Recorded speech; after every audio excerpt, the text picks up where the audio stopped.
ready to make over your tennis backhand? Let's turn it into the solid, confident shot you've always dreamed of. This 5-day training program will make that a reality, but only if you follow along and put in the reps. Day 1 starts by focusing completely on building a strong technical foundation for your backhand. So the first drill you'll do features slow, controlled shadow swings using a square stance. To get the most out of your shadow swings, start by segmenting your backhand into 4 positions: take back, racket drop, contact point, and follow through. Once you've executed these positions, continue shadowing but with a smoother swing that makes one fluid motion. We ask you to start slowly because the slower you swing, the greater your awareness of your body positions. Make sure to hit each of the 4 positions using a long, smooth swing that finishes up high over the opposite shoulder with the butt cap of your racket pointing out toward the other side of the court.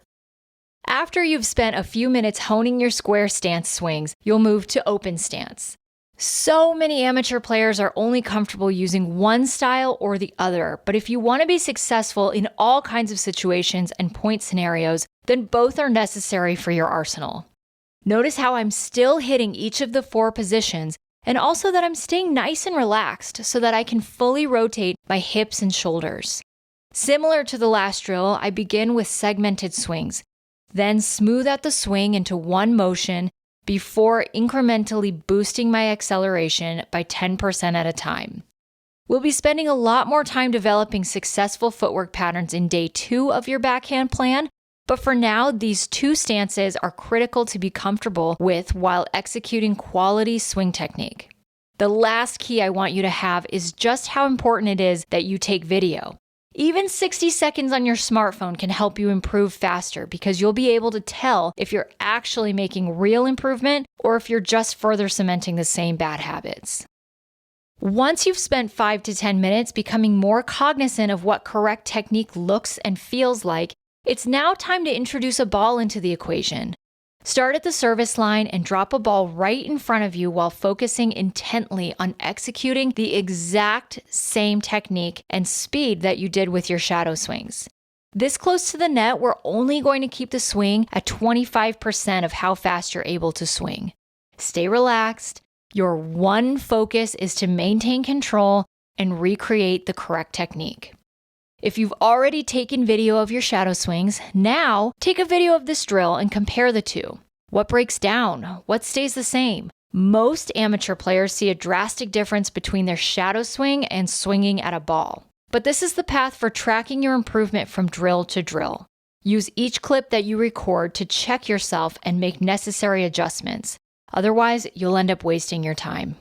Speaking of which, if you want to make the most out of your next practice session, make sure to download a copy of our free backhand worksheet so you can have a step-by-step guide to these drills on your phone or tablet. Simply click the link in the description or go to 5daybackhand.com. Now we'll move back to no man's land. You'll notice that my swing speed has increased, but only by a little bit. I recommend that you swing at these no faster than 50% so you can continue focusing on executing your technical cues at 100%. Again, checking on video to be sure is critical. As you increase swing speed, it's going to be totally natural for you to drop back into old habits, which is exactly what we want to avoid. Another thing that tends to happen as speed and distance increase is that tension also increases. A lot of the time, players can develop tight, abrupt, compact backhands. So to avoid this, I highly recommend being mindful of how relaxed you are. And you should frequently remind yourself to keep your arms loose while your body turns forward and powers the swing. Don't worry about hitting any particular target yet. Instead, keep your attention on executing the swing as perfectly as possible. We'll get to placing your new and improved backhands later in this 5-day series. For the final drop and hit drill, we're moving all the way back to the baseline. Start off at 50% and gradually increase to 75%. Even with the acceleration increase, these swings should be smooth and calm, never panicked or rushed. The 75% is much more realistic of a speed for match play. More specifically, it should be a speed that you should feel comfortable rallying with. At this speed of swing, you're likely going to feel a pretty strong urge to tense up and muscle through the ball. But if you feel that happening, go back to some slow shadow swings and then hit a couple half-speed swings before finally increasing speed to your full rally pace again. Be sure to keep tabs on your length of swing and quality of follow-through as well. If they start getting choked off or abbreviated, then that's a strong indication that you're tensing up. The only way to know for sure is to video yourself. Now that we've been through all of the drop feed drills, let's take it up a level. The previous drills were all within specific parameters that made for a very purposefully controlled environment. So now we'll make it much more like real life by rallying with a partner. Don't have a partner? You're in luck. This is something you can still complete with a ball machine or a wall, so no excuses. We'll start with short court rallies from the service line. I want you to notice that even though Ian and I are at the service line, we aren't bunting at the ball, but rather our strokes still have good extension and fluidity. Most players aren't comfortable with short court ground strokes because they can't separate the length of their swing from the speed of their swing, which is critical for control and precision. So keep the length long and the speed slow. Focus on all the same technical elements, including body rotation, arm looseness, length of swing, and follow-through. Your tempo should be around the same as those first slow shadow swings from drill 1. Our final drill on day 1 is a controlled baseline rally.